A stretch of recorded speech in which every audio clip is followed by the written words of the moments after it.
국민 여러분 안녕하십니까? 공작관 TV 그레이트 게임의 최수영입니다. 최근 들어 우리 국가 내에 암약하고 있는 간첩망들이 하나둘씩 검거되기 시작하였습니다.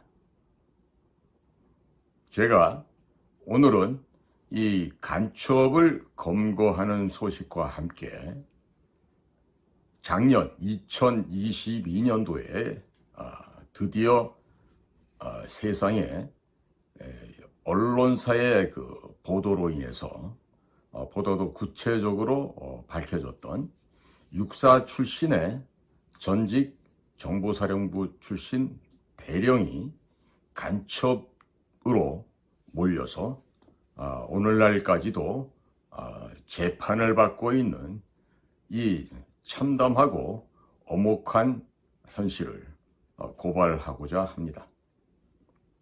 이번에 정규필 대령을 구속 기소하려고 했던 거는요, 문재인 정권이 대북 공작 사업 역량을 완전히 와해, 소멸, 괴멸, 파괴시키기 위한 아주 적극적인 작업이었다. 이렇게 중간 결론을 내려볼 수가 있겠습니다. 따라서 몹시도 다행스럽게 윤석열 검찰총장이 과감한 결정을 내리고 정치판에 뛰어든 지 1년 만에 대통령 선거에서 승리를 함으로써 그야말로 백척간두에 있었던 대한민국의 운명이 지금 조금씩 그 기운이 살아나고 있습니다. 아직도 국가정보원은 정규필 대령의 이 재판 과정에 대해서도 함구를 하고 있는데 아직 2심 재판이 진행되지 않았다라고 하는 이유를 달면서 공식적인 답변도 내놓지 못하고 있는 매우 어색한 입장이 바로 국가정보원입니다.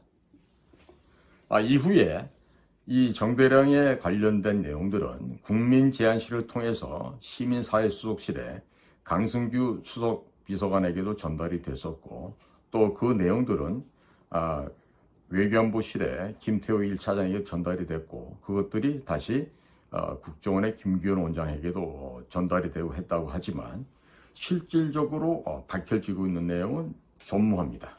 아무것도 없습니다.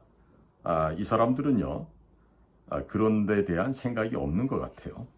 그리고 안보실에 김태호라는 그 1차장이 있는데, 참고로 김태호 씨가 MB 정부 시절인 2010년도 천안함 폭격과 연평도 포격이 이후에 남북 간의 무슨 긴장 완화, 평화 분위기 조성을 하기 위해서 임태희 실장은 싱가포르로 가서 송호경 조평통위원장을 만나고 할 때 이 김태효는 개성에 가서 북을 상대로 현금을 지원해 주면서 협상을 벌이다가 아주 개망신을 당한 일이 있었어요. 더더군다나 김태효는 당시에 북경인가 외지에서 만났던 북한인들을 상대로 대통령의 서명도 없는 그 북을 지원하겠다고 하는 이러한 내용을 문건을 작성해서 북한으로 내밀었을 때 오히려 북한에서는 우리 국가정보원 요원들에게 역으로 돌려주면서 도대체 이 믿을 수 없는 자가 와서 우리에게 이런 헛소리 망언을 짓거리고 있는데 확인을 좀 해달라고 해서 한번 아마 난리가 있었던 걸로 압니다. 즉 북에서 대남 사업을 담당하고 있는 그 전문가들은요, 최소 25년에서 30년 이상의 한우물을 판 전문가들 중에 전문가들입니다. 그런데 그 당시 2010년도면 김태호 비서관이 그 나이도 어렸을 때인데 그 경험도 없던 그런 그 학자 출신의 비서관이 본인이 청와대에서 근무한다는 그 배경 하나 가지고 북측의 아이들을 만나서 그런 그 허무맹랑한 대통령 서명도 안 된 문건을 들이밀고 혹은 개성에 찾아가 가지고 북쪽 아이들에게 돈을 주면서 뭘 하려고 했을 때 오히려 그 분위기는 냉각되고 매우 불편한 사이가 되고 말았습니다. 당시에 이러한 관계를 북에서 파견되었던 통전부와 보위부의 비밀 요원들을 직접 만나서 협상하면서 그 오해를 풀었던 자가 바로 정규필 대령입니다. 그러나 정규필 대령도 저희 안전기획부의 그 우리 비밀 요원들과 마찬가지로 본인이 그런 일을 했다고 해서 어디 가서 떠버리거나 자랑하거나 할 수도 없지만 그런 것 자체를 하지 않습니다. 왜? 전문가이기 때문에 그렇죠. 우리가 강아지를 키워봐도요, 세고 크고 용감한 우리의 진돗개나 이런 그 사나운 개들은요, 절대로 짖지 않습니다. 여간해서 짖지 않습니다. 하지만 그 주먹만한 조그만 치아와나 그 조그만 그 강아지 종류들은요, 앙앙거리고 많이 짖어요. 왜? 무서우니까 나한테 가까이 오지 말라는 얘기죠. 비유컨대 정규필 대령 같은 경우는 가장 노련한 그 진돗개의 비유가 된다라면은 김태호 비서관은 아주 거기에 미치지 못하는 새끼 강아지 정도 수준도 채 안 됐던 거죠. 그러면 왜 우리의 그 이 비밀 요원들, 공작관들은 그런 이야기들을 여기저기 다니면서 언론이고 어디고 떠버리지 않을까요? 왜? 하나의 불문율처럼 우리가 공직에서 인지한 그런 내용들을 외부에 가서 말을 안 하는 게 우리들 공작관의 생활화되어 있는 습관이기 때문이기도 합니다. 오늘 제가 이 정보사의 정규필 대령의 이야기를 하면서 아주 긴 시간 이야기를 하게 됐는데요. 이런 말씀 드리는 거는요, 우리가 간첩으로 규정을 하고 간첩으로 잡기 위한 그 명확한 개념을 좀 국민 여러분들께 알려드리고자 오늘 이와 같은 시간을 마련했습니다. 저희가 외환죄에 보면요, 우리가 여적죄라는 게 있습니다. 줄 여자, 적자, 그 다음에 죄입니다. 즉 직역을 하면요, 적들에게 이롭게 뭔가를 준 그러한 행위가 있었을 때 그것을 여적죄라 그러고, 그거는 이적죄와 함께 외환죄의 중요한 죄목에 해당되고 있습니다. 특히나 여적죄는 국민 여러분들이 다 아시겠지만 형법 제93조에 명백하게 기술되어 있습니다. 따라서 지난 5년간 북을 돕고 북을 이롭게 하고 북을 보다 더 좋은 그런 승량의 집단으로 만들기 위해서 노력했던 자들이 있습니다.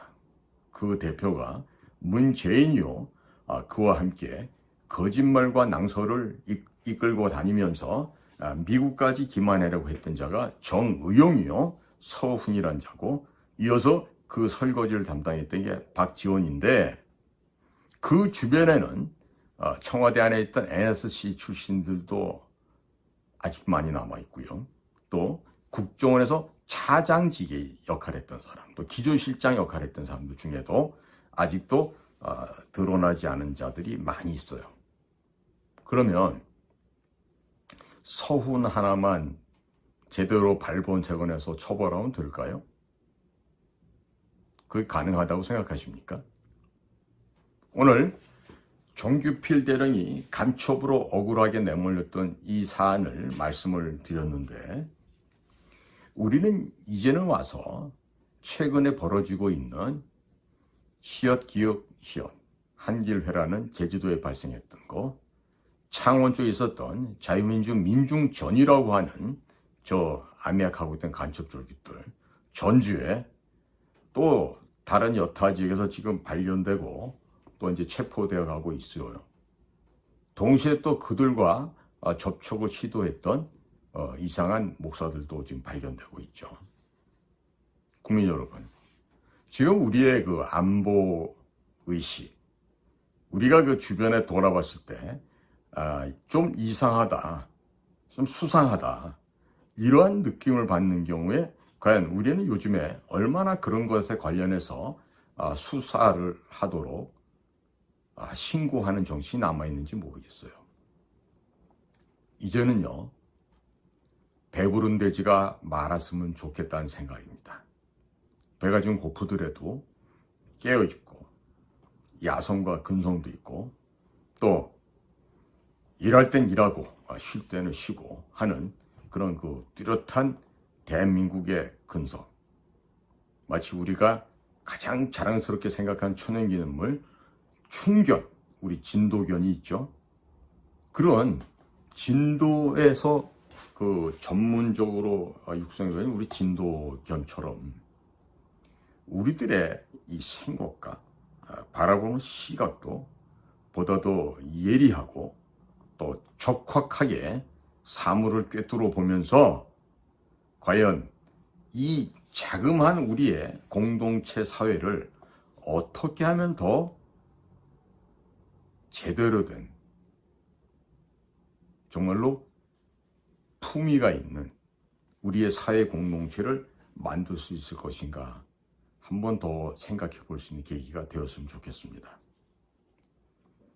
오늘은 우리나라 국군 정보사령부 그 가운데서도 대북 공작부대 출신의 전문적인 에이스 공작관 정규필 대령이 수모를 겪고 있는 이야기를 전해드렸습니다.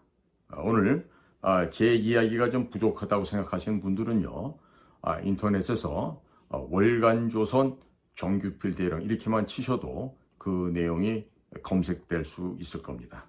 한번들 보시고 얼마나 힘들었을까 마음속으로나마 우리 정규필 대령을 좀 응원해 주시고 격려해 주시기를 부탁드립니다.